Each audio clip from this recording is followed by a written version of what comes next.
Welcome to the tribe. My name is Nicole Gerald and I am a therapist. Today I'd like to talk to you a little bit about what trauma is and what PTSD is. The reason why that I want to talk about this today is because I have a large number of clients who come in to see me and they kind of downplay their trauma, and I've always been kind of curious about why this is.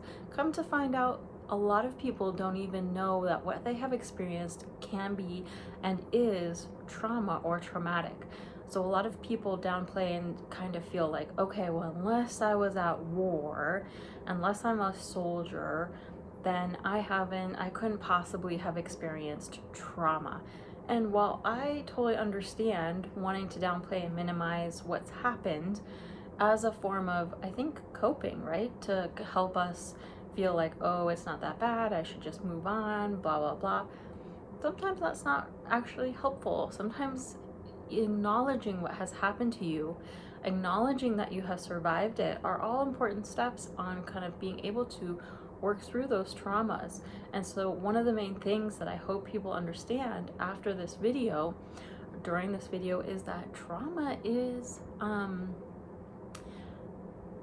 fixable. And when I say that, I don't mean that healing from trauma means that something bad hasn't happened to us.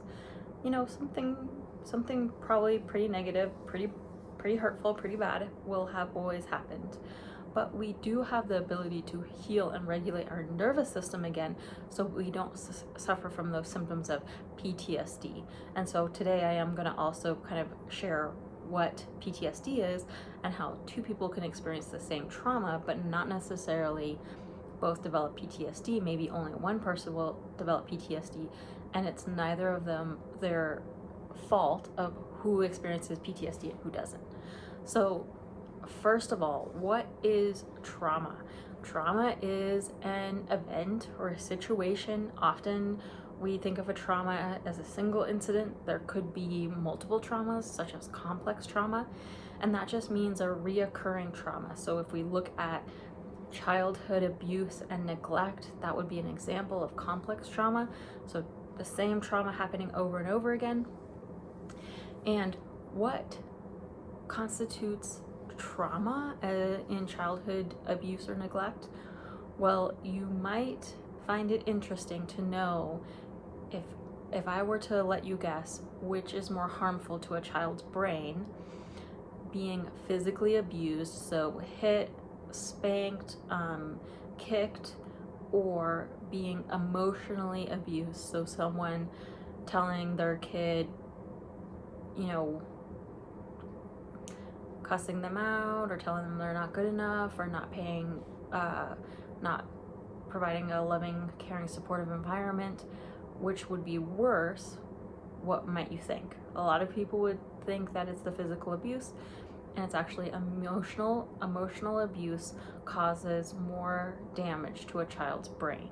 And so I think we as a society have come a really long way of understanding children are different, they have child brains, and are kind of more accepting of how to treat children. But I think it's important to understand childhood abuse and neglect changes our brain, and it changes our brain even in adulthood. And still, please remember, trauma and those type of effects on the brain can be mitigated and helped during treatment. So I'm going to talk about EMDR and other forms of trauma treatment and other videos. Today I just want to get some information out about what trauma is. So trauma, a singular event, and this could be examples of trauma, could be a divorce, a car accident, losing a loved one in any type of way, childhood abuse or neglect, and that's emotional abuse. Even if your parent never hit you, you could be experiencing trauma and even PTSD from being yelled at, which kicks into our fight or flight, our trauma response in our body.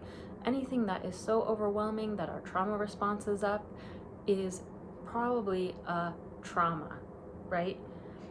And so other examples could be sexual assault, It could be war, it could be being hit or beaten up, it could be witnessing or seeing someone else be hurt, killed, kidnapped, etc., etc. So a trauma is just the event. It's just something that's overwhelming. So all of us have probably experienced some kind of trauma, even if it's a car accident, a divorce, the divorce of our parents. We've probably all experienced a trauma. Not all of us will experience and develop symptoms of PTSD. And when we look at the symptoms of PTSD in the DSM-5, which is the Diagnostic Statistical Manual that therapists and other mental health practitioners use to diagnose who has trauma, who has PTSD and who doesn't, we come across a lot of words that kind of go in one ear and out the other, such as the symptoms fall into categories of intrusive symptoms, avoidance symptoms, negative alterations in arousal symptoms. And so today we're going to kind of talk about what does that actually mean? What does that actually look like in real life? And I always think that an example helps paint the easiest picture to kind of understand these things. So I'm going to use the example, we're going to say two young boys, and we're going to say they're twin boys. So they have the same DNA, they were raised in the same house, the same nurturing, the same parents, all that jazz, just to make it really easy. These twin boys are seniors in high school or juniors in high school, and they're both going to experience the same trauma.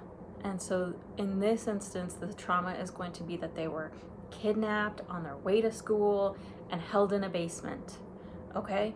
And so the main difference is that one of these boys is going to reach a level in his nervous system where he feels so overwhelmed that he shuts down and starts to give up. And so we're going to see that here in a minute when we look at these two boys in the basement. One of them is trying to escape. Let's say it's been a couple hours now, and the other one is starting to shut down. The other one thinks, shit, there's no way we're getting out of here. I might end up dying in here. I might lose my family, my brother. And so he starts to kind of shut down. He sits down in the corner, and his body is starting to kind of maybe reality might get a little wonked, where he starts to maybe disassociate. And that just means that, you kind of, when it gets to a point where something is so overwhelming, you kind of check out a little bit, which allows you to get through some things that could be really difficult. We see this a lot in the animal kingdom. We see this in really anything kind of traumatic, you can get to this point. So he's in this shutdown response where he's kind of shutting down, he's checking out, and wouldn't you know it, while this kid is shutting down, his brother finds a way out. And so they both escape relatively unharmed physically, right? They both escape. The newspaper's there, everything's great. They've both experienced the same trauma. The brother who was able to help these guys escape is feeling actually pretty darn good. He's thinking, I'm a hero, I thwarted the criminals, I escaped this thing. And so he actually goes back to school feeling not better than before, but kind of confident, right? He's feeling great. He asks a girl out he likes. He does amazing in sports. He applies to all of his top schools, just knowing he can get in, kind of boosts up that confidence, thinking, okay, I can do whatever. Now, his brother had that different experience down in the basement, and he is not feeling as pumped, right? He came back thinking, the world's certainly not safe. There's no way I'm going out again. I like a girl too, but I'm not asking her out. Who knows what's gonna happen then, right? So we start to see here some of the intrusive symptoms of kind of him remembering that night, maybe having nightmares, maybe thinking about it throughout the day. Maybe he can't focus in class, his grades start to drop. Because he's thinking about what has happened, he's feeling kind of worried. some of those avoidance symptoms start happening, where he doesn't want to go out at night, he doesn't go out with his friends to the movies, especially when it's dark. He starts to isolate, he starts to be alone. Some of those alterations in negative alterations start to come up, where he starts to think, he starts to feel angry and not know why. He starts to kind of think nobody wants to be his friend because he's so messed up. He can tell people don't understand what he's going through. And also some of those alterations in arousal, not being able to regulate. Maybe he sees people out of the corner of his eye, he feels unsafe, but he doesn't know why. So then he starts kind of yelling at people and picking fights with people. Maybe he actually turns to, using substances to try to not feel so crazy, which leads more and more down this rabbit hole. And so from the outside, this is a good social experiment in understanding PTSD. And if there's anything else that you come away from with this video, I hope it is understanding that PTSD does not look the way we think it looks, right? So we see these two boys, and it's probably even harder to understand. They experience the exact same thing. One is star of the football team. He's getting into Harvard, or doesn't even have to be Harvard. He's getting into the local college, whatever. He has a girlfriend. He's doing great. The other one is angry. He's isolating. His grades are shit. He is using drugs. And so what do we typically think when we see someone like that? Well, Johnny's making some bad choices, right?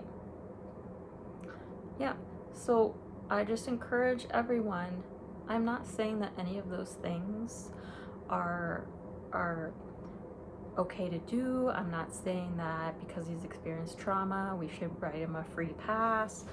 Totally not what I'm saying at all. I am just saying, we as a society, when we see especially teens struggling, our first thought, hopefully, is not, well, Johnny's making some bad choices.